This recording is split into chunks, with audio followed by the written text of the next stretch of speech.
하나님 말씀 보시겠습니다. 하나님 말씀은 골로새서 2장 8절입니다. 하나님 말씀은 골로새서 2장 8절 말씀, 신약성경 제 성경으로는 326페이지입니다. 신약성경 326페이지 골로새서 2장 8절 말씀 찾으셨으면 제가 봉독하겠습니다. 누가 철학과 헛된 속임수로 너희를 사로잡을까 주의하라. 이것은 사람들의 전통과 세상의 초등학문을 따름이요 그리스도를 따름이 아니니라. 아멘. 이 시간은 관상기도와 스콜라주의라는 제목으로 하나님 말씀 증거하도록 하겠습니다. 오늘은 기독교 강요 진도를 안 나가고 기도와 관련해서 로마 가톨릭의 기도가 무엇이 잘못인지, 그리고 우리가 로마 가톨릭의 기도를 어떤 관점에서 살펴보아야 될 것인지 그거를 좀 우리가 좀 살펴보도록 하겠습니다. 기독교 강요를 이해하는 데서 이 과정이 좀 필요해요. 이 과정이 필요하다 보니까 오늘 우리가 이 관상기도와 관련된 그 로마 가톨릭의 그 기도와 신플라톤주의를 우리가 좀 살펴봐야 될 필요성이 있습니다. 조금 어려우니까 좀 각오를 좀 하셔야 될 것 같습니다. 근데 알아야 돼요. 왜냐하면 로마 가톨릭의 그 교리들이 다 철학에서 나온 거다 보니까 신플라톤주의라든지 아리스토텔레스주의라든지 그렇지 않은 플라톤주의 같은 그런 그 철학을 알아야 로마 가톨릭에 대해서 이해할 수가 있습니다. 몇 년 전에 우리나라에서 이름만 대면 다 아는 그 유명한 목사님이 관상기도를 확산시키면서 뭐라고 얘기하냐면, 관상기도는 이건 무조건 나쁘다고 얘기하지 마라. 이거 이미 2세기, 3세기 때 교부 시대 때서부터 가르쳐졌던 아주 유익한 기도법이다 라고, 이게 감춰진 기도법이다. 정말 위대한 기도법인데 이게 감춰졌다가 이제 다시 한국교회에 소개된 것이다. 뭐 이런 식으로 이제 얘기를 했습니다. 맞는 얘기예요. 맞는 얘기인데 그 교부들이 했던 것이라는 말도 맞는 얘기인데 그 교부들이 문제가 좀 있는 사람들이라는 게 문제죠. 근데 그 교부들 중에서 이 관상기도라든지 이 가톨릭의 이 기도법을 사용했던 사람이 어떤 사람이냐면, 대표적인 사람이 오리겐 같은 사람입니다. 오리겐 하게 되면은 여러분, 제가 좀 이따도 이제 다시 말씀드리겠지만, 오리겐은 종속론자입니다. 그러니까 삼위일체론에서 그리스도에 관한 인식에 있어서 문제가 좀 발생했어요. 그리스도를 어떻게 인식하냐면 성부보다 좀 못한 하나님으로 그렇게 이해를 했어요. 여러분, 우리는 삼위일체 하나님 중에서 성자를 어떻게 보죠? 성자는 성부와 동등, 그의 권세와 능력과 영광이 동등하다라고 그렇게 보지 않습니까? 동일 본질이에요. 동일 본질. 그래서 우리는 삼위일체를 뭐라고 얘기하냐면 원 에센스라고 해요. 에센스가 뭐죠? 본질이죠. 하나의 본질의 그 three person이라고 얘기해요. three person이 뭐죠? 세 인격을 가지고 있다는 거예요. 그래서 성부와 성자는 동일 본질이라고 우리는 그렇게 배웁니다. 근데 오리겐은 성부와 성자가 동일 본질이 아니라고 그렇게 생각을 했어요. 그래서 뒤에서 다시 한번 얘기했지만, 이러한 오리겐이 그렇게 생각하게 된 원인이 어디 있었냐면 신플라톤주의의 영향을 받았기 때문이에요. 여러분들이 오늘 시간 이제 얘기를 이제 잘 들어보면 이제 느끼시겠지만, 정말 놀라운 게 뭐냐면 신플라톤주의는요 기독교 교리하고 너무 비슷해요. 얼마나 비슷하냐면 어거스틴이 이런 얘기까지 했습니다. 신플라톤주의의 창시자는 사실은 플로티누스가 아니라 이름이 암모니우스 사카스라고 하는 사람이 처음 창시자인데, 암모니우스 사카스라고 하는 사람은 이 사람이 뭐 하면서 어떻게 살던 사람인지 아무것도 알려진 게 없어요. 근데 이 사람이 처음 창시자고 그의 제자로서 신플라톤주의를 완전히 정리한 사람이 누구냐면 이 플로티누스예요. 플로티누스. 플라톤하고 이름 비슷하지 않습니까? 외우기 좋죠. 그죠? 플로티누스. 근데 까먹어도 상관없어요. 그냥 이게 문제가 있구나, 그것만 알면 된다고 생각하면 돼요.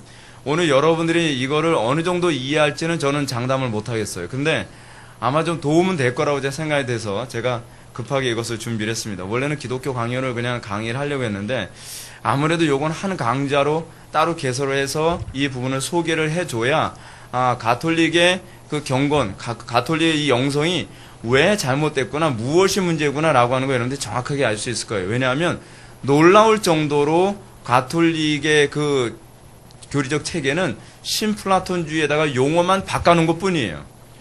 그러다 보니까 사실 그래서 우리가 그 로이드 존스 목사님이 뭐라고 얘기합니까? 로마 가톨릭은 이단이 아니라 뭐라고요? 이방 종교다라고 그렇게 얘기한 이유가 바로 거기에 있는 거예요. 왜냐하면 그 신플라톤주의 위에다 그냥 올려놓은 것 뿐이에요. 거의 그 정도 수준이에요. 그러다 보니까 이게 굉장히 심각한 문제가 있습니다. 여러분 오늘 본문 말씀 한번 보십시오. 본문 보게 되면 누가 철학과 헛된 속임수로 너희를 사로잡을까 주의하라 라고 얘기하죠. 여러분 제가 방금 어거스틴의 말을 소개했던 것처럼 우리가 하나님의 말씀을요 정확하게 아는 것이 중요한 이유가 뭐냐면 어설프게 알면 헛된 철학과 속임수에 여러분 사로잡힙니다. 여러분 오늘날 많은 이단들이 그런 거 아닙니까? 헛된 철학과 속임수의 사람들이 사로잡히는 거예요. 지금 여기서 바울이 얘기하는 두 가지의 쟁점이 있습니다. 하나는 뭐냐면 하나는 뭐예요? 철학이에요. 철학 조심하라. 이 철학을 조심해야 되는 이유가 뭐냐면요. 여러분 철학이라고 하는 것이 인간의 이 사고의 이성의 발달이 대단하다 보니까 일반 계시만을 가지고서도 거의 특별 계시에 비슷하게 접근을 해요. 근데 비슷하게 접근한다고 해서 구원이 있어요, 없어요? 없어요. 신앙은요 비슷한 게 아니라 정확해야 돼요. 근데 우리는 자꾸 신앙생활을 어떻게 하죠? 웬만하면 됐죠. 뭐 자꾸 이렇게 해라 저렇게 하라 그럽니까? 특히 우리나라 사람들이 가지고 있는 민족성 자체가 신앙생활을 얼렁뚱땅 대충대충 해서 그냥 천국만 가면 그만이다라고 생각을 하는 경향이 굉장히 많이 있잖아요. 근데 기독교 신앙이 들어간 나라는 그렇게 얼렁뚱땅이 있을 수가 없어요. 왜냐하면 신앙생활은 얼렁뚱땅해서 되는 게 아니거든요. 얼렁뚱땅 하다 보면은 들어가는 첫 번째 코스는 철학이에요. 오늘 우리가 살펴보는 게 뭐라고요? 신플라톤주의, 네오플라토니즘이라고 했는데 신플라톤주의는 너무나 비슷해요. 우리 기독교의 교리적 체계하고 너무 비슷해요. 그래서 여러분들 천주교하고 기독교하고 뭐가 다르나요? 뭐 이런 얘기가 자꾸 나오는 이유가 뭐냐면 이 플라토누스가 체계를 완전히 잡아놓은 이 신플라톤주의가 너무 기독교 교리적 체계가 비슷하기 때문에 그래요. 그런데 문제는 뭐냐면 구원이 없어요. 구원이 없다는 차원에서 여러분 신플라톤주의만 그런 것이 아니라 모두 없어요? 그 실존주의, 칼바르트주의. 근데 재밌는 게 뭐냐면 신플라톤주의나 발트주의나 공통점이 하나 있어요. 공통점이 뭐냐면 둘 다 삼위일체를 주장한다는 거예요. 근데 신플라톤주의는 제가 좀 이따 말씀드리겠지만 칼바르트주의에서의 삼위일체는 무슨 삼위일체냐면 변증법적 삼위일체예요. 정반합으로서의 삼위일체란 말이에요. 꼭 아다리 하면 이게 또 바둑 용어가 되니까 이거 비슷하잖아요. 거기에 이렇게 해요. 그래서 바르트가 얘기하는 관점으로서의 그리스도는 뭐예요? 인격적 그리스도나 역사적 그리스도가 아니에요. 정반합으로서의 그리스도예요. 그러니까 삼위일체라는 용어는 신플라톤주의에도 나오고 발트주의에도 나오는데 이 삼위일체에 관한 인식이 우리하고는 완전히 다른 인식을 가지고 있어요. 비슷하다고 해서 여러분 따라다니면 안 됩니다. 네오칼비니즘이라고 얘기하나요? 칼바르트가 얘기하는 신정통주의, 네오오도독스, 그쵸? 신정통주의자들도 사실은 삼위일체가 잘못된 이단인 것처럼 신플라톤주의를 추구하는 천주교도 사실은 이단인 거예요. 이단이 아니라 이방 종교, 사실은 둘 다. 자, 그러면은 우리가 먼저 이 얘기 한번 해볼까요? 존 오웬이 천주교의 이 기도에 관해서 먼저 지적한 부분을 먼저 들어보기 바랍니다. 몇몇 로마 가톨릭 교회의 경건한 사람들은 소위 마음으로 하는 기도가 더 탁월한 기도의 방법이라고 주장합니다. 그들은 그것을 순결한 영적인 기도, 조용히 평안한 가운데 하는 명상, 모든 명상을 제거하고 때때로 우리의 인식의 활동을 중지하는 것이며 외적인 억압이 없이 자신들의 의지를 표현하는 것으로 여기면서 효과가 탁월하다라고 이렇게 주장을 합니다.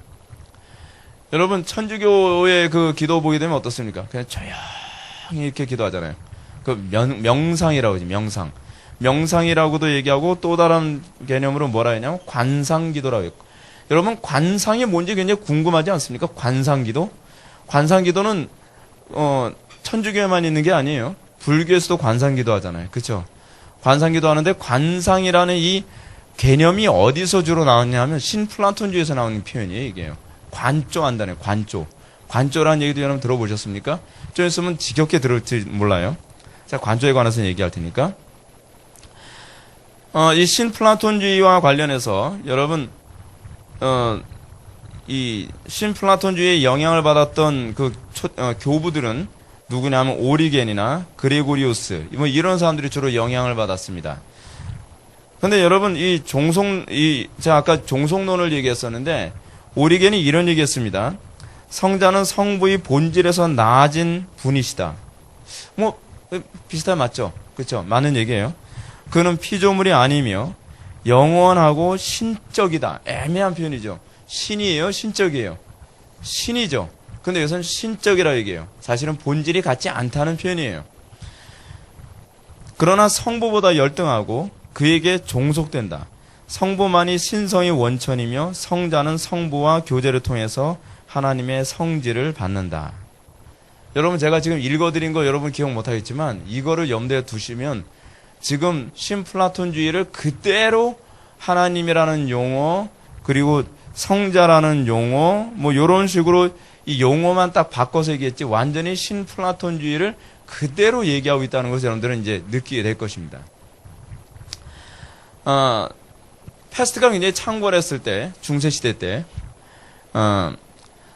패스트가 창궐해서 굉장히 많은 사람들이 죽어가니까 이제 신부들이 패스트를 없애달라고 무슨 일을 하기 시작을 했냐 하면 자기 몸을 학대하기 시작을 합니다.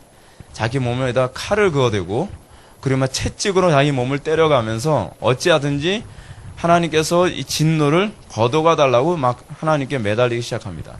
그럼 어디서 많이 보던 거죠. 그렇죠? 바알과 아세라의 이 제사장들이 엘리야와 대결할 때 그 이방인들이 하던 노릇 아닙니까? 근데 신부들이 그 짓을 하고 있었던 거예요. 신부들이 그 짓을 한 이유가 뭐냐면 그들이 신플라톤주의의 영향을 받았기 때문에 그래요.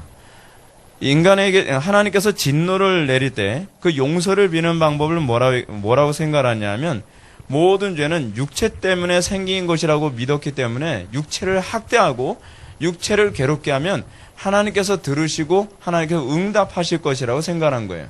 그것이 그들이 생각하는 회개의 개념이에요. 여러분 회개라는 게 그것입니까? 회개라는 게 그게 아니죠. 회개는 죄에서 돌이켜서 어디로 돌아오는 거예요? 하나님과 올바른 관계로 돌아오는 게 회개예요. 하나님과 올바른 관계로 돌아오지 않은 상태에서 자기 몸을 학대한다고 해서 그거를 하나님께서 회개로 받아주시는 것은 아니시죠. 근데 여러분 우리는 그런 식의 행동이 많이 있습니다. 이 개념이 천주교에서 지금 어떤 식으로 나타나냐 하면 소위 보속이라는 개념으로 나오고 있는 거예요. 자기가 하나님 앞에 잘못했으면 그만큼 뭐예요? 물질로 대가를 치르든지 사회봉사로 대가를 치르든지 어떤 식으로든지 대가를 치rum으로써 어떻게 해요? 하나님께서 내가 내 몸을 고달프게 했고 내 몸을 괴롭게 했으므로 내 죄를 용서해 주실 것이다 라고 하는 개념이 어디서 나온 거예요? 신플라톤주의에서 나온 거예요. 여러분들은 그게 종교적인 거라고 생각하죠? 사실 종교적인 것이 아니라 철학적인 거예요. 다. 이것이 바로 세상 철학에 속지 말라는 얘기입니다. 자, 이 플로티누스는 자신의 육체를 어떤 존재라고 생각하냐? 마치 누더기 같은 것이라고 생각했습니다. 그래서 누더기 같이 걸치고 다니는 옷 같다고 생각해서 어찌하든지 이 누더기 같은 자기 몸을 빨리 벗어던지기를 굉장히 소망을 했어요. 자, 그럼 우리가 플로티누스가 가지고 있는 신플라톤주의가 무엇인가? 이 신플라톤주의를 이해하기 위해서는 우리는 애들은 벌써 이제 잘 준비를 하고 같은 눈빛으로 쳐다보는데 어쩔 수 없어요. 그래도 제가 절망하네요. 이 플로티누스가 가지고 있는 이 삼위일체의 개념을 한번 보겠습니다. 삼위일체 하게 되면은 제 첫 번째가 뭐냐면 일자입니다. 일자. 이런 자 있잖아요. 그죠? 두 번째가 뭘까요? 두 번째가 정신입니다. 근데 이게 번역이 다양해요. 정신이라고도 번역을 하고 이성이라고도 번역을 하는데 이 플로티누스가 얘기하는 정신이라고 하는 이 단어에 대한 그 헬라어가 뭐냐면 누우스예요. 누우스. 누우스라는 헬라어는 직역을 하면 뭐냐 하면 마음이에요, 마음. 근데 제가 철학사전을 보니까 이 누우스를 뭐로 해석하는 것이 가장 적절한가 했을 때 이성이나 마음으로 해석하는 것이 굉장히 적절하다는 거예요. 근데 이것이 플라톤주의의 뭐가 하냐면 이데아 같은 거, 이데아. 그리고 또 하나 뭐냐 하면 세 번째가 정신이에요. 정신 차려야 돼요, 여러분. 정신. 정신, 영혼. 제가 정신 못 차렸네. 영혼. 영혼입니다.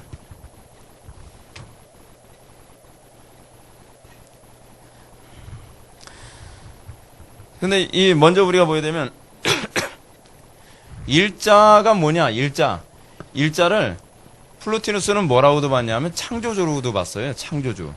굉장히 여러분 그 고대 시대 때 BC 5세기서부터 계속 올라오는 이 철학들은요. 철학을 하는 사람들 보면 사색을 엄청나게 많이 하던 사람들이다 보니까 사색을 하면서 그들의 사색으로 거의 복음의 본질에 비스무리하게 가까이까지 갔어요.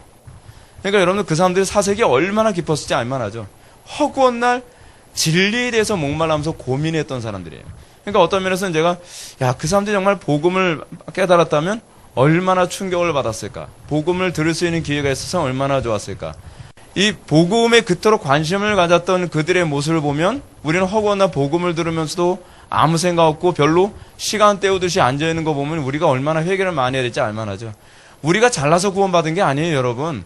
우리보다 훨씬 잘났고 우리보다 훨씬 더 필로소피아, 지혜에 대한 사랑이 정말 충만했던 그런 사람들조차도 그들이 보고자 했던 것을 못 보는데 우리는 보고 그것을 깨닫고 들을 수 있는 기회가 있다는 게 얼마나 소중합니까? 시간 낭비하면 안 돼요. 시간 낭비하면. 여러분, 여기서 이 일자라고 하는 거, 이 일자라는 걸 헬라어로 뭐라 했냐면 헨이라고 하거든요. 이게 헨이 이렇게 돼요. 헨인데 이게 하나라는 뜻이 하나. 어떤 여러분 네이버나 뭐 그런 데 들어가서 N이라고 이렇게 써 있는 거 있어요. 그거 믿지 마세요. N이 아니라 헨이에요. 그 사람 헬라어를 몰라가지고 요 스페링만 보니까 이게 N처럼 보여가지고 근데 위에 꼭지가 이렇게 돌아가야 되면 이게 헨이거든요. 네, 헨. 이 헨에 대해서 이제 뭐라고 얘기하냐면 이 일자는 뭐라고 얘기하냐면 존재는 존재할 뿐이다. 뭐 이렇게 얘기했어요. 무슨 얘기인지 모르죠. 예. 모르는 게 당연해요. 왜냐하면 이 플로티누스도 뭔지 몰랐어요. 뭔지 몰라가지고 일자는 어떤 말로 표현하는 것이 불가능하다라고 얘기해요. 그래서 왜 불가능하냐라고 얘기하면 제가 이거 읽어드리려는데 이거 꺼내서 읽기가 좀 불편해서 말아야 되겠네. 플로티누스가 이렇게 얘기했어요. 이 일자를 설명할 수 있다고 하는 것은 일자 이상의 그 무엇인가 있다는 것을 의미하기 때문이다라고 얘기하고 있어요. 여러분 무슨 말인지 알겠죠? 모르겠어요? 이건 제가 설명해 드릴게요. 여러분 예를 들어서 이렇죠. 여러분들이 계시 없이 하나님을 설명할 수 있어요, 없어요? 없죠. 왜 없죠? 우리는 경험상으로 하나님을 본 적도 들어본 적도 경험한 적도 없기 때문에. 만약에 일자를 우리가 설명할 수 있다고 한다면 일자보다 더 우월한 그 무엇인가를 우리가 보고 느끼고 경험해야만 가능하다는 거예요. 그러나 일자라는 존재는 우리가 경험할 수도 우리가 이성으로 납득할 수도 그 존재에 관해서 우리가 어떻게 알 수도 없는 존재다라고 이 플로티누스가 얘기를 한 거예요. 그러나 일자를 우리가 설명할 수도 없고 납득할 수 없고 경험할 수 없다 하여 일자가 없는 것은 아니다라고 얘기하는 거죠. 여러분 굉장히 똑똑한 사람 아닙니까? 플로티누스가요? 이거 얼마나 그 성경 계시에 많이 접근하고 있어요. 그래서 여러분 우리가 하나님을 알 수 없기 때문에 우리는 뭐가 필요하죠? 그리스도가 필요하죠. 그래서 그리스도는 뭐라 하죠? 하나님의 자기 계시라고 얘기하는 거죠. 그리스도가 없으면 하나님을 알 수가 있어요, 없어요? 없죠. 근데 없기 때문에 계시가 필요한데 플로티누스가 거기서부터 잘못 가기 시작하는 거예요. 일자를 우리는 알 수 없기 때문에 이 일자를 그대로 잘 우리들에게 보여주는 존재가 있는데 그것이 바로 이성이라고 생각한 거예요. 이데아는 일자에 대한 반영이라고 생각한 거예요. 그래서 일자를 정신 누스를 뭐라고 얘기하냐면 또는 이성을 뭐라고 얘기하냐면 세상의 근원적 원리라고 생각해요. 여러분, 그래서 여러분 이성을 신으로 섬기는 이유가 바로 거기 있는 거예요. 여러분, 사탄 숭배자들이 사탄을 뭐라고 숭배하는지 아십니까? 이성의 신이라고 생각하며 섬기는 거예요. 이성을 절대시하거든요. 근데 이 이성을 절대시하는 종교가 있어요. 어느 종교인지 아십니까? 바로 천주교예요. 천주교는 인간의 타락에 관한 문제에 있어서 뭐라 얘기하냐면, 인간은 타락할 대로 타락했지만 이성만은 타락하지 않았다라고 생각을 했어요. 왜 그러냐면 그 이성만은 타락하지 않았다라고 하는 그 관점이 바로 신플라톤주의에 그대로 영향을 받은 거예요. 그래서 이 정신, 이성 또는 이 마음은 마치 이데아, 플라톤이 얘기하는 이데아와 유사합니다. 존재하는 관념적 현실들의 종합이죠. 이 지성은 근데 이제 재밌는 게 뭐냐면 플로티누스가 얘기하기로 이 정신, 다시 이 이성은 일자를 알아볼 수 있다는 거예요. 일자를 알아볼 수 있으므로 이것을 어떻게 해야 되냐면 관상해야 된다는 거예요. 여기서 관상기도는 거예요. 관상. 그러니까 여러분, 관상기도는 뭐로 하는 거예요? 이성으로 막 이렇게 하는 거예요. 이게 바로 기독교와의 차이가 그거예요. 우리는 무엇으로 기도하죠? 성령의 조명으로 기도를 하죠. 그런데 천주교에서는 기도를 할 때 무엇으로 기도하냐 하면 이성으로 기도를 한다고 하는데, 그 이성이 우리가 생각하는 합리적 이성이 아니에요. 문제는 이성의 많은 부분에 있어서 이미지라는 것도 거의 포함이 돼요. 여러분, 관상기도를 여러분 보게 되면 관상기도는 여러분, 그 관상기도에 관해서 우리가 관상기도에 4개 단계가 하나 있거든요. 4개 단계 중에서 하나가 뭐냐, 4개 단계 중에 3개의 단계가 큐티하는 단계예요. 여러분들이 큐티를 배워본 사람들 아시겠지만, 그 큐티 가르치는 교회들이 많이 있었죠? 예. 그 많이 있었는데, 그 큐티 가르치는 단계에서 여러분 3번째 단계가 뭡니까? 말씀을 묵상하는 단계죠. 근데 말씀을 묵상하는데 그 말씀을 성경대로 묵상해요? 아니면 주관적으로 묵상해요? 주관적으로 묵상하죠. 왜 주관적으로 묵상하는지 아세요? 그 이유는 플로티누스가 얘기하는 이 관상을 하는 데 있어서의 촉매제 역할로서 성경을 사용하는 것 뿐이에요. 관상을 하는데 촉매제로서 주로 많이 사용하는 것이 촛불 같은 거거든요. 그렇지 않으면 어떤 사람들이 정신에 집중할 수 있게 만드는 그 무엇만 있으면 되는 거예요. 근데 그 무엇을 굳이 촛불을 사용하지 않고 무엇으로 사용하기로 했냐 하면 천주교에서는 성경으로 대체하는 거예요. 그래서 그 성경을 어떻게 해석했느냐는 별로 중요한 문제가 아니에요. 얼마나 잘 해석했느냐, 얼마나 그 성경의 본문에 충실했느냐는 그들의 관심사가 아니에요. 그들의 관심사는 무엇이냐면 그 본문을 우리가 소위 일자를 관조하는데, 관상하는 데 있어서 집중을 하게 만드는 도구로만 사용되면 되는 거예요. 그런 차원에서 성경을 사용한다 해서 많은 사람들이 속죠. 그 사람들도 성경 가지고 관상기도 하는데요. 근데 문제는 뭐냐면 관상기도 하는 사람들은 성경 본문이 말하는 의도를 정확하게 아는데 교리적 체계에 대해서도 관심이 없어요. 그들은 항상 하나님과 직접적으로 만나서 하나님을, 그래서 그 사람들은 뭘 많이, 그래서 이 신플라톤주의를 통해서 신비주의가 또 발생하거든요. 신을 직접 만나는 데 관심을 갖게 되는 거예요. 관조하면서 직접 만나고. 그래서 이 이성은 일자와 인식에 있어서 일치를 두고 있지만 그 알의 힘은 많은 지식의 표현으로 번지고 빛을 발해 풍부한 지식 세계를 형성한다라고 얘기해요. 무슨 얘기냐면 여러분,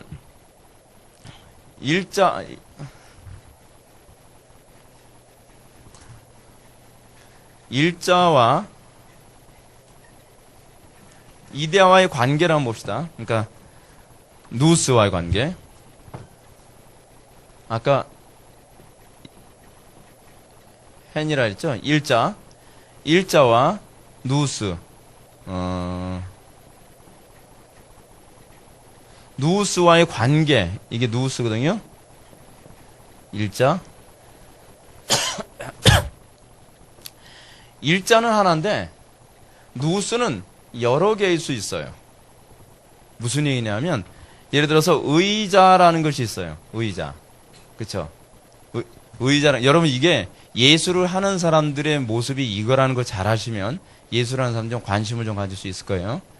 의자라고 하는 관념이 있어요. 관념. 근데 이 관념이 있기 때문에 뭐가 만들어지죠? 여러 가지 의자가 나오죠. 의자도 종류가 여러 가지잖아요. 소파도 있죠. 해변가에서 눕는 그런 의자도 있죠. 또는 벤치도 있죠. 그리고 여러분들 아는 장의자도 있죠. 여러 가지 종류의 의자가 나오잖아요. 근데 다양한 종류의 의자가 나오지만 이 다양한 종류의 의자는 결국 일자라고 하는 하나의 관념에서 출발해서 이 누우스가 나온다는 거예요. 그래서 신플라톤주의는 여기서 항상 이 개념이 있어요. 일자에서 누우스가 나왔기 때문에 이것이 가능하다고 보는 거예요. 플라톤주의는 여러분 플라톤주의와 신플라톤주의를 한번 좀 나눠볼게요. 플라톤주의는 이데아와 그리고 물질 세계가 어떻게 되어 있죠? 완전히 단절되어 있죠. 이데아와 물질은 완전히 단절되어 있어요. 그래서 물질은 악하다고 보고 이데아는 선하다고 보죠. 지고선이에요. 그런데 문제는 뭐냐면 신플라톤주의에서는 선과 악이 존재할 수가 없어요. 왜냐하면 하나의 몸뚱아리에서 나온 것이 되어버리거든요. 일자에서 이거를 유출이라고 하는데 일자에서 유출돼서 그 다음에 뭐가 나와요? 누우스가 나오고 누우스가 뭐라 그랬죠? 이게 정신 또는 뭐라고요? 이성 또는 마음이라 그랬죠? 그리고 누우스에서 뭐가 나오냐면 혼이 나오거든요. 영혼이 나와요. 그리고 영혼에서 뭐가 나오냐면 물질이 나오죠. 영혼도 둘로 나눠지는데 제가 좀 이따 그건 설명을 할게요. 그렇기 때문에 여러분 물질을 악하다라고 얘기할 수가 없어요. 물질이 악하게 되면 자동적으로 악을 배출해낸 일자는 악의 근원이 돼버리는 것이 되기 때문에 그래요. 그러니까 선과 악의 구분이 아니라 어느 쪽이 더 저급하고 어느 쪽이 더 고급하냐에 관한 개념이에요. 그런데 이 플로티누스는 이 물질이 일자로부터 나올 수 없는 이유를 뭐라고 얘기하냐면 일자는 완전하기 때문에 완전한 일자로부터 만약에 물질이 나왔다라고 얘기한다면 일자는 완전할 수 없다는 것을 입증한다고 얘기를 해요. 근데 제가 보기엔 그건 모순이에요. 왜냐하면 일자가 완전하다고 한다면 누우스나 영혼이나 물질조차도 사실은 유추해내서는 안 되는 것이죠. 그렇죠? 근데 이렇게 유출이 되면서 일자로부터 물질로 내려갈수록 그 유출이 점점 어떻게 돼요? 안 좋아지죠. 안 좋아져요. 그리고 물질로부터 일자로 올라갈수록 점점 더 이걸 상승이라고 얘기하는데 점점 더 좋아지는 상태가 되는 거예요. 그래서 아까 의자라는 이 개별적인 것이 존재한다고 했을 때 여러분 그럼 어떻게 이 신플라톤주의의 영향을 받은 사람들은 어떻게 생각을 할까요? 이렇게 생각할 수 있어요. 우리가 좀 더 창의적이고 더욱더 탁월한 상태에서 무엇인가 음악을 만들고 더 좋은 어떤 부분을 창출해내려고 한다면 그 사람은 더 어떠해야 된다? 영적이어야 된다라는 생각을 하겠죠. 자동적으로요. 그죠? 왜냐하면 이 땅에 존재하는 모든 것들이 사실은 이 일자와 누우스와의 관계 안에서 나타난 결과이기 때문에 그래요. 이 사람들은 이 땅에 생기는 존재하는 모든 것들은 독립적으로 존재할 수가 없고 일자와 누우스에 점점 가까워질 때라야 그 실체를 알아보고 그것이 만들어지는 것이라고 봐요. 물질, 그래서 여러분 이 사람들을 유심론자라고도 이제 얘기하는데 관념론자들. 정신에 의해서 물질이 나온다고 보는 거예요. 여러분 정신에 의해서 물질이 나온다는 것이 이해가 됩니까? 그럼 유물론자들은 어떻게 보느냐? 유물론자들은 물질에서 정신이 나온다고 봐요. 그래서 사람들은 물리적인 조건이 갖춰지면 영혼이 생긴다라고 보는 거예요. 이건 말이 되나요? 말이 안 되죠. 근데 여러분 물질이 아닌 영이라고 하는 존재에서, 정신이라고 하는 존재에서 물질이 나올 수 있다고 생각합니까? 이것조차도 좀 납득하기 어렵죠. 그래서 유물론자들은 관념론자들을 공격하고, 유심론자들을 공격하고, 그리고 유심론자들은 이 유물론자들을 공격하죠. 왜냐하면 서로가 뭔가 모순이 생기기 때문에. 근데 관념론적 관점에서도 어느 정도 이해가 되는 게 하나 있어요. 예를 들어서 여러분들이 아이디어를 내죠. 아이디어라는 말이 어디서 나온 거예요? 이데아에서 나온 말이잖아요. 그렇죠? 어떤 아이디어를 내게 되면 한 번도 본 적이 없는 걸 만들어내기도 하잖아요. 뚝딱뚝딱 해서요. 창의적이라고 얘기하잖아요. 그래서 여러분 아티스트들이 왜 자꾸 영적인 일을 심취하는지 아십니까? 아티스트들이 영적인 걸 심취하는 이유가 뭐냐면, 이데아의, 이 누스는 플라톤의 이데아와 같은 개념이라 했잖아요. 이데아에 가까워질수록 뭐가 선명해 보여요? 이데아를 현실화시킬 수 있는 것이 나온다고 보는 거예요. 그러니까 여러분, 이 개념을 좀 더 이해하기 위해서 여러분들한테 플라톤의 이데아와 물질에 관한 개념을 좀 말해드릴게요. 플라톤이 보는 관점에서의 물질이란 무엇이냐면, 물질은 이데아의 현실화에 불과하다는 거예요. 예를 들어서 아까 의자를 얘기했는데, 의자가 있어요. 근데 이 의자가 존재하기 위해서는 먼저 그 이전에 뭐가 존재해야 되죠? 의자라고 하는 이데아가 먼저 존재했다고 봐요. 알겠죠? 그러니까 관념이 먼저 존재했고, 관념에 의해서 의자가 만들어진 거라는 것 뿐이에요. 그리고 그 관념에 의해서 만들어진 의자는 다양한 종류의 의자를 만들어내겠죠. 음악을 만드는 것도 그렇겠죠. 음악을 만드는 것도 하나의 어떤 개념이 나오고 아이디어가 나오죠. 이데아가 나오고, 그것이 응용되어져서 다양한 유형에서의 장르가 만들어지는 것이죠. 그래서 이 음악이라고 하는, 음악이나 또는 미술이나 수많은 예술은 반드시 신과의 관계에 의해서 나오는 결과물이라고 본 것이 그들이 가지고 있는 철학적 개념이에요. 그러니까 이데아가 현실로 만들어진 것 뿐이라는 것이죠. 자, 근데 우리 여러분 이해가 됩니까? 이해 잘 되죠? 예. 이해가 안 되면 안 되죠. 예. 그럼 여기서 우리가 이 신플라톤주의와 관련해서 우리가 뭘 살펴봐야 되냐면, 필로라고 하는 사람을 우리가 살펴봐야 돼요. 필로 어디서 들어보셨나요? 필로라고 하는 사람 있어요. 있는데 이 사람은 유대인 신학자거든요. 유대인 신학자인데, 이 유대인 신학자였던 이 필로가 삼위일체론을 다음같이 이해를 했습니다. 이 바빙크가 이제 설명한 걸 들어보세요. 바빙크의 말은 좀 쉽게 얘기하니까 한번 들어보세요. 그는 자신이 말한 이데아를 얼마나 신플라톤주의와 비슷하게 얘기하나 보십시오. 들어보면 이거 완전 신플라톤주의를 신학으로 표현한 거구나 라고 그렇게 알아들을 수 있을 거예요. 그는 자신이 말한 이데아를 모세의 천사들 그리고 히라빈들의 신들과 동일시했다. 필로는 이성에 대한 묘사는 그의 신적 이데아론을 특징짓는 동일한 모호함으로 특징지어진다. 심지어 필로는 이성을 하나님, 즉 제2의 하나님이라고 부르기도 했다. 이성을 뭐라고 불렀다고요? 제2의 하나님이라고도 불렀어요. 그럼 뭐예요? 성자의 자리에 있는 거예요. 성자의 자리에. 이게 얼마나 심각한 문제인지 알죠?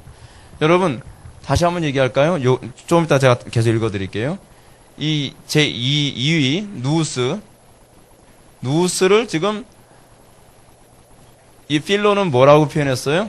제2의 하나님이라고 얘기해요. 그러면 여러분 아까 누스 위에 뭐가 있다 그랬죠? 일자가 있다 그랬죠? 일자는 하나인데 일자에 의해서 누스는 다양하게 표현될 수 있다라고 얘기를 하고 있죠. 그렇죠? 다양하게 표현될 수 있다고 얘기한다면 종교통합의 개념이 그대로 나와요. 그럼 여기에 누스의 개념으로 그 예수 그리스도만 있어야 되나요? 아니죠. 다른 것도 마호멧이라든지 뭐라든지 다 있는 거예요. 그러면서 결국 우리가 이 중보자의 자리에, 이 누스의 자리에다가 누구를 집어넣냐면 천주교에서는 이성을 집어넣고 그리고 또 필로도 이성을 집어넣은 거예요. 그리고 이 이성적인 합리성과 최선을 다하면, 그래서 여러분 천주교에서는 뭐라고 얘기하냐면 꼭 은총이라고 하는 얘기는 뭐냐면 복음을 얘기하는 거예요. 신학에서 은총이 있어야만 구원을 받는 건 아니다라고 그렇게 봐요. 천주교에서는요. 천주교에서는 구원을 받기 위해서 무엇이 필요하냐 하면 이성을 사용해서 최선을 다하면 천국 갈 수도 있을 것이다 라고 그렇게 봐요. 그런데 그럼 은총이 뭐하러 필요하냐? 보눔이라고 해서 보눔, 그러니까 말 그대로 보너스예요. 보너스. 이 은총이 있으면 좀 더 쉽게 구원을 받을 수 있고 좀 더 지름길로 가는 것일 뿐이다 라고 얘기하는 거예요. 그래서 천주교에서는 다른 종교도 다 허용해주고 인정해주자. 왜 우리 종교만 구원이 있다고 얘기하느냐? 좀 더 다른 종교에 대해서 관대해지자라고 얘기하는 것이 어떤 철학에 근거한 거냐면 신플라톤주의의 영향을 받아서 그런 거예요. 헛된 속임수, 철학, 그것으로 인해서 너희가 사로잡힐까 두려워하라. 여러분, 얼마나 기가 막힙니까? 얼마나 기가 막혀요. 그래서 한번 제가 읽어볼게요. 필로에 관해서 얘기하는 거예요. 이성은 신적인 속성이요, 인격이요, 하나님과도 같지도 않고 세상과도 같지도 않은 중간적인 존재예요. 누가 했던 소리와 비슷하죠? 오리겐이 아까 한 소리하고 굉장히 비슷하지 않습니까? 오리겐이 한 소리, 이 종속론하고 굉장히 비슷해요. 다시 한번요. 아까 오리겐이 뭐라고 했는지 다시 한번 제가 읽어드릴까요? 오리겐이 뭐라고 얘기했다고요? 성자는 성부의 본질에서 나아진 분이시다. 본질에서 나왔죠. 그렇죠. 일자에서 나왔잖아요. 그렇죠. 본질에서 나아진 분이시다. 그는 피조물이 아니며 영원하고 신적이다. 왜요? 일자보다 좀 못하지만 일자로부터 나왔기 때문에 신적이라고 보는 거죠. 그러나 성부보다 열등하죠. 왜냐하면 유출론 때문에 그래요. 일자로부터 유출되면 유출될수록 점점 어떻게 돼요? 열등하거든요. 그래서 그 표현이 그대로 나온 거예요. 일자보다 열등하면 누가요? 성자가. 그러나 성부보다 열등하고 그에게 종속되어 있죠. 일자로부터 유출됐으니까. 성부만이 신성의 원천이며 성자는 성부와 교제를 통해서, 누우스는 일자와의 교제를 통해서 하나님의 성질을 받는다. 그거를 뭐라 하냐면 관조라고 얘기하죠. 그거를요. 똑같죠? 똑같아요. 기독교가 아니에요. 지금 이거는요, 이 종속론이라고 하는 이 부분은 신플라톤주의를 그냥 그대로 베껴 쓴 거예요. 새로운 얘기를 한 게 아니에요. 이게 바로 이 필로가 얘기하는 것도 똑같은 표현이에요. 필로가 얘기하는 거 다시 한번 읽어볼까요? 이성을 하나님, 제2 하나님이라고도 부르기도 했다. 이성은 신적인 속성이요, 인격이요, 하나님과도 같지 않고 세상과 같지도 않은 중간적 존재요. 중간적 존재죠. 그렇죠? 따라서 이중적 존재로서 하나님의 정신 가운데 내재하는 개념. 하나님의 정신이래요. 필로가 아주 더 노골적인 표현을 사용하고 있지 않습니까? 일자의 정신. 이게 여러분 누스 아니에요? 그렇죠? 그 표현을 그대로 사용하고 있는 거예요.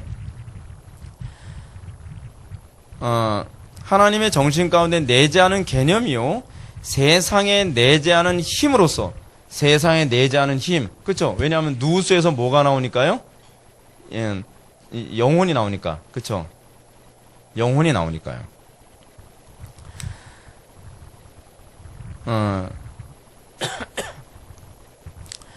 비인격적 속성과 구별된 실체 사이를 오가는, 이 오가는이라고 하는 개념도 이게 신플라톤주의거든요. 자, 신플라톤주의가 어떻게 오가나 볼까요? 자, 이 오간다라고 하는 개념이 신플라톤주의에서 그대로 나오는 개념이에요. 자, 일자로부터 뭐가 나오죠? 누우스가 나오죠. 누우스가 뭐라고요? 정신 또는 이성, 뭐 그렇게 얘기한다 했잖아요. 여기서 뭐가 나와요? 영혼이 나오죠. 영혼. 근데 영혼은 또 두 개로 나눠져요. 내면과 외면으로 나눠져요. 근데 이 영혼의 내면은 어느 쪽에 가깝냐 하면 정신에 가깝고, 외면은 어디에 가깝냐면 물질에 가까워요. 그 외면에 의해서 물질이 나오고 그 영혼이 상승하면 정신에 가까워져요. 오가죠. 여기서 이 정신은 영혼은 누스와 그러니까 이 물질 세계를 오가요. 그래서 외면에 가까워지면 물질에 가까워지면 타락이요. 그리고 누스 이성적인 존재가 되면 어떻게 해요? 그만큼 구원에 가까워지고 있는 거예요. 오간다는 표현이 여기 나와요. 그리고 바로 그렇기 때문에 하나님과 세상 사이의 적절한 중보자로 여겨진다. 이 누스가 사실은 이 부분 영혼에도 관여하고 일자에도 관여하기 때문에 누스는 뭐예요? 중보자의 역할을 한다라고 보는 거예요. 어떻습니까? 천주교는 기독교가 아니에요. 그냥 철학이에요. 철학. 근데 이 철학을 사람들이 기독교라고 믿게 되는 이유가 뭐냐면 개념이 너무 비스무리하면서 거기 어떻게 해요? 다 기독교적인 용어를 거기다 갖다 붙였기 때문에 그렇습니다. 그래서 필로의 관점에서 봤을 때 이성은 그 자체가 중보자가 되는 거예요. 그렇기 때문에. 그래서 이성이 발달하면 발달할수록 그만큼 천국 가기가 쉽다고 생각하는 거예요. 이성을 잘 사용하면. 자, 그럼 우리 영혼에 관한 얘기를 한번 해봅시다. 영혼. 푸시케라고 하는데, 푸시케. 헬라어로 푸시케라고 하는데, 이 영혼은 아까 얘기했던 것처럼, 방금 말씀드렸던 것처럼 내면과 외면으로 구성된다 그랬습니다. 영혼은 내면에 있어서 정신과 관계를 맺고, 외면에 있어서는 감각세계와 관련을 맺어요. 그래서 이제 이런 신플라톤주의자들이 봤을 때 감각적인 것에 굉장히 익숙하고 굉장히 뭐 쾌락을 추구하고 그러면 어떤 사람이에요? 타락한 사람이라고 얘기하는데 타락한 사람이다라고 하는 이 표현은 무슨 표현이냐면 점점 그 영혼이 외면으로 가까워지고 있다는 거예요. 왜 외면으로 가면 이게 타락이라고 생각하냐면 이 누스로부터 일자로부터 계속 유출돼서 맨 마지막에 뭐가 나온다고요? 물질이 나오죠. 물질은 뭐라고 보냐면 신플라톤주의에서는 소위 소멸하는 최종 단계라고 봐요. 그래서 여러분 물질은 어떻게 되죠? 시간이 가면 녹슬기도 하고 그리고 부서지기도 하고 그러잖아요. 그렇죠? 그래서 물질의 단계는 점점점 모든 게 쇠퇴하는 단계이기 때문에 일자로부터 유출된 것의 최종적 단계로서 가장 저급한 단계라고 그렇게 보는 겁니다. 그래서 영혼이 상승하면 정신에 도달하고 하강하면 자연으로 떨어집니다. 그래서 여러분들 영혼이 그 사람들이 봤을 때 여러분들 영혼이 좀 고결하고 순결하다면 점점 어떻게 해요? 그만큼 생각을 많이 하고 관념적이고 그리고 이성 사용하는 것을 굉장히 좋아하는데 타락하게 되면 어떻게 된다고 봐요? 생각하기 싫어하고 맨날 육신의 즐거움만 따라다니고 단세포 동물처럼 산다고 그렇게 생각하는 거예요. 그래서 자연계와 감각세계는 외면 영혼에 의해서 만들어집니다. 영혼이 만들어낸 감각세계는 지식을 표출한 결과예요. 그렇죠? 감각세계. 근데 그 지식이 어떻게 표출해요? 자, 육신의 욕망대로.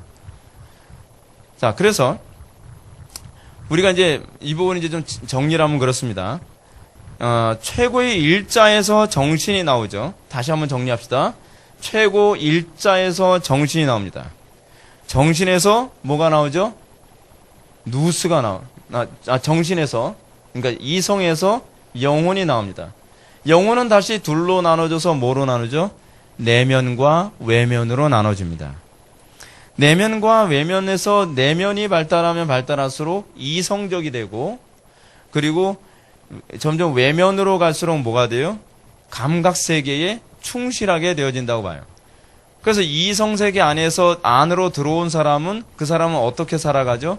그들은 점점 여기서 이성세계에서 뭘 봐죠? 관조하게 되죠. 비로소. 관조는 영혼에서 하는 것이 아니라 이성세계에서 하는 거죠. 그렇죠?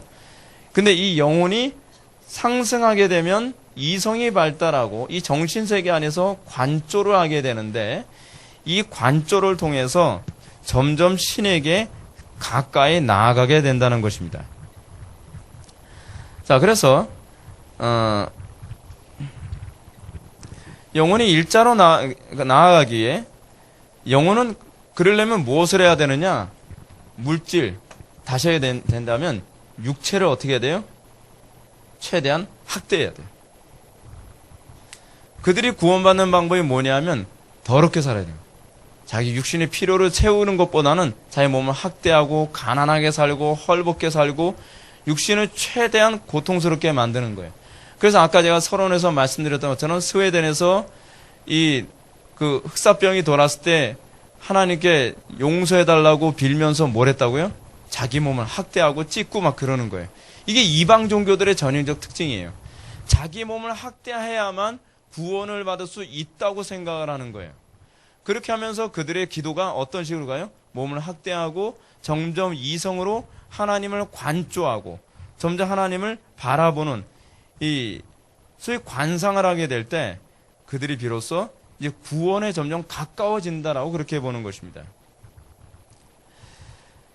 그래서 영혼의 가장 낮은 단계인 물질 세계, 이 물질 세계를 이제 자기가 떨쳐나가야 되는데 떨쳐나가는 것, 이거를 뭐라고 봤냐면 이거를 아래에서 위로 올라가는 걸 정화라고 했어요. 정화.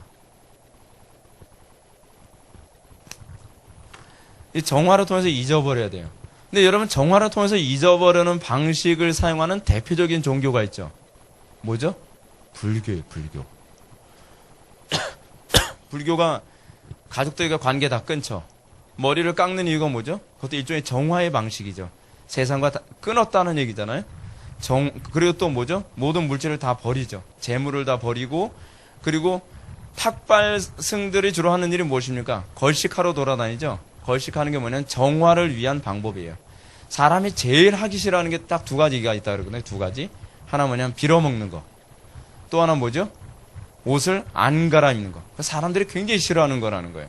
사람이 본성에 제일 싫어하는 그 두 가지를 수행하면서 정화 단계에 오르는 거죠. 그러면서 정화 단계에 오르게 되면 나중에 어떻게 해탈을 하죠. 해탈이라는 게 뭡니까? 세 속에서 벗어나는 겁니다. 세 속에서 벗어나는 것이 뭐예요? 결국 영혼에서 벗어나서 누우스에서 결국 그 수행을 해서 어떻게 해요? 일자에 도달하는 거예요. 그래서 여기서 나오는 개념이 천주교에서 나오는 것이 뭐예요? 합일이라는 개념이 나오는 거예요. 합일. 그러니까 여러분 천주교에서 구원은 궁극적 구원은 뭐냐면 신과 합이라는 거예요. 신과 합이란다는 개념은 무슨 얘기냐 하면 내가 신의 일부였는데 그래서 뭐예요? 범신론의 개념이 나와요. 그래서 신플라톤주의를 범신론이라고 얘기하는데 그 범신론적 개념이 사실은 뉴에이지 운동에도 그대로 나오고 그것이 바로 천주교의 가르침이기도 해요. 그렇기 때문에 궁극적으로 구원이란 뭐예요? 내가 신이 되는 거예요. 내가 신이 되는 거. 근데 내가 신이 되는데 어떻게 신이 되냐? 이성을 사용해서 관상을 통해 내가 신이 되는 거예요. 내가 끊임없이 신을 바라보죠. 근데 신을 바라보는 방식이 성경을 통해서 자기 자신을 들여다보고 자기의 악함을 알고 그렇게 구원을 받는 것이 아니라 그들은 소위 이 관상을 통하여 끊임없이 신을 관조하고 그 관조를 통해 내가 어떻게 해요? 해탈하는 거죠. 해탈. 근데 그 해탈을 통해서 내가 나중에 신이 되면 그것이 나중에 구원이다라고 그렇게 보는 거예요. 그래서 천주교의 이 신플라톤주의적 영향 때문에 뭐가 나오냐면 그래서 이 천국과 지옥의 중간 단계에 있죠. 연옥이라는 개념이 나오는 거예요. 지옥은 뭐예요? 마치 뭐와 같아요? 이 맨 마지막 단계에 갔다면 그들이 이제 중간 단계, 이제 점점점 그 연옥에서 뭐예요? 연옥에 쉬는 곳이 아니에요. 고통받는 곳이거든요. 지옥처럼. 연옥과 지옥의 차이점이 뭐냐면 고통을 받는데 영원히 고통을 받느냐 그렇지 않으면 고통의 기간이 있느냐에 관한 문제거든요. 기간이 어떻게 했느냐? 그들이 자기가 고통을 받을 만큼 다 받으면 어떻게 해요? 일자에게로 가는 거예요. 그게 천국이에요. 너무 똑같지 않아요? 신플라톤주의의 개념을 그대로 잘 보여주는 거죠. 그래서 이 일자를 관조하면서 물질 세계에 있는 자기 자신의 정화를 통해 잃어버리는 것. 그 잊어버리는 이것이 바로 소위 그 불교에서 얘기하는 면벽 수행하고 같죠. 그래서 면벽 수행하는 그 수행승들이 하는 일이 무엇입니까? 세상에 대해서 완전히 딱 무아지경에 빠지는 거 아닙니까? 무아지경에 빠지는 거. 그래서 여러분, 이 플루티누스가 세상을 떠날 때 이런 얘기했습니다. 손이고 발이고 막 짓무르고 피부병이 하도 심해서 너무 고통받는데 스스로 자기 몸을 치료하러 들질 않아요. 그러면서 제자들이 이제 임종이 가까이 오니까 제자들 앞에서 이런 얘기합니다. 나는 지금 내 안에 있는 신성한 것을 우주 안에 있는 신성한 것으로 끌어올리려고 노력하는 중이다. 라고 이렇게 얘기했어요. 뭐죠? 내 속에 있는 누스를 끌어올려서 일자에게 어떻게 해요? 끌어올려 합의를 하려고 지금 애를 쓰는 중이다. 그것이 그들이 얘기하는 죽음이라는 개념이었다는 거예요.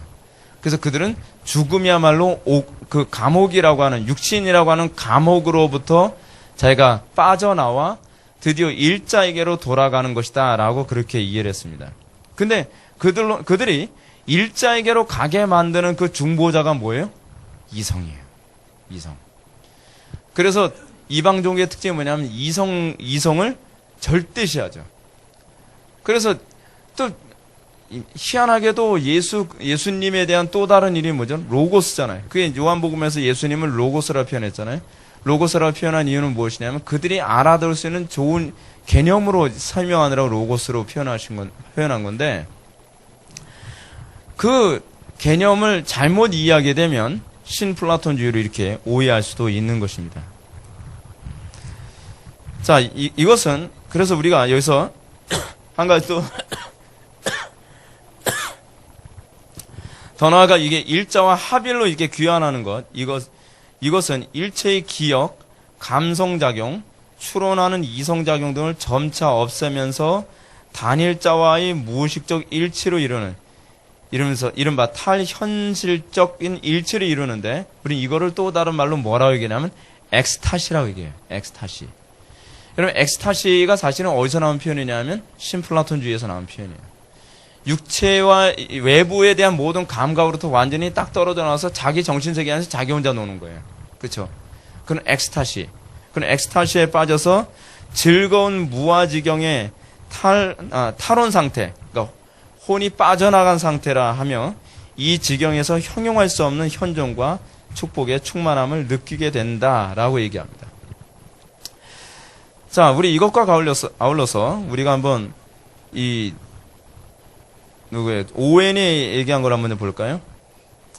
오웬은 로마 가톨릭 교회에서 단지 형식적으로 만들어진 기도문을 읽거나 노래하는 것을 싫어했다고 얘기합니다. 그래서 비록 클래시가 그것은 하나님과 교제하는 매우 세련된 방법이라고 얘기하지만 자기 자신은 어떤 주문을 외우듯이 이렇게 하는 그 기도 행위에 관해서 인정할 수 없고 성경적이지 않다고 얘기합니다. 여러분, 기독교에서 얘기하는 그런 기도는 과연 어떤 기도를 얘기하는 것일까요? 기독교에서 얘기하는 그 기도는 엑스타시 같은 그런 기도가 아닙니다. 여기서는 탈이성적이거든요. 로마 가톨릭에서 하는 것을 보게 되면. 그리고 우리는 철저히 성경적인 기도를 우리는 추구합니다. 우리가 이제 다음 시간에 우리가 기독교 강의를 통해서 우리가 살펴보겠지만, 기독교 강의에서 얘기하는 우리의 기도는 철저히 성경적인 기도예요. 그리고 우리는 하나님과 합의라는 것이 아니라 예수 그리스도의 인성과 연합하는 거예요. 예수 그리스도와 연합한다고 했을 때 우리는 그 연합이 신성과의 연합이 아니라 뭐와 연합이죠? 인성과의 연합이에요. 그래서 궁극적으로 성경이 우리들에게 요구하는 구원의 목표는 무엇이냐면 타락하기 이전의 첫 아담의 모습처럼 우리가 돌아가는 거예요. 아니, 그것보다 더 좋은 상태가 되는 것이죠. 그러니까 완전한 그 하나님의 형상의 회복이지 우리가 하나님이 되는 게 아니란 말이에요. 네. 여기서 이 차이를 잘 구분하지 않는다고 한다면 이것이 문제가 되는 것이고, 두 번째는 뭐냐면 우리의 기도의 목표가 하나님에게로 도달하는 것이 아니라 하나님을 사랑하는 거예요. 그러니까 내가 하나님이 되는 것이 아니라 하나님과 나와 인격적인 관계에서의 완성으로 가는 거예요. 근데 우리는 이 부분조차도 잘 이해를 못하죠. 오늘날 은사주의 운동가들의 가장 심각한 문제가 뭐냐면 내가 하나님 노릇하려고 하는 거예요. 그러니까 하나님의 자리에 다른 것을 올려놓는다면 그것이 우상숭배인 거예요.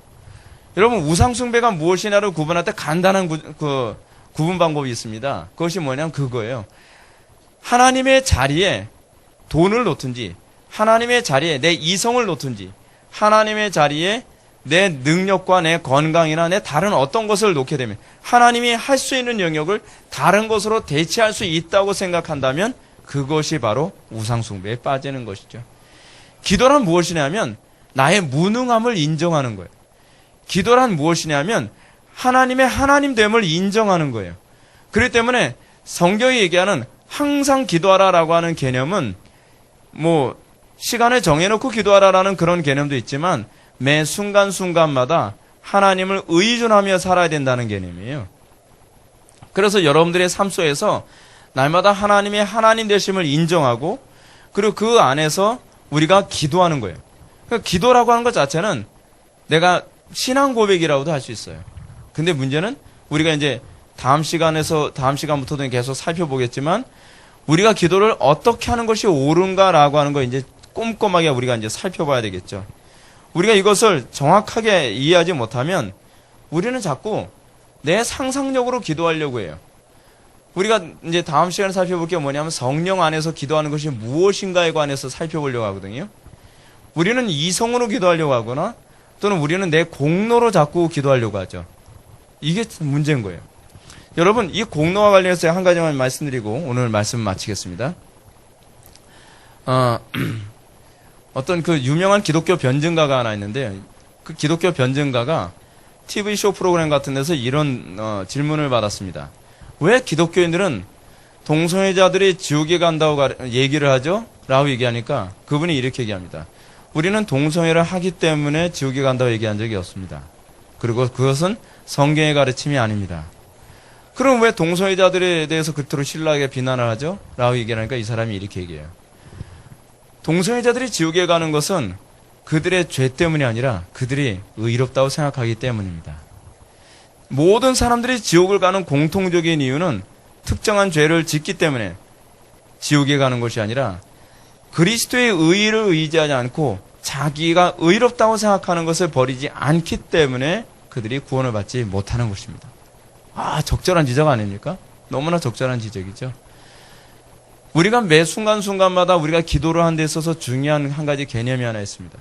자기의 힘, 자기가 조금이라도 힘이 있다고 생각하고 자기가 좀 더 의롭다고 생각하는 사람들은 정당한 성경에 가르치는 기도를 할 수가 없습니다.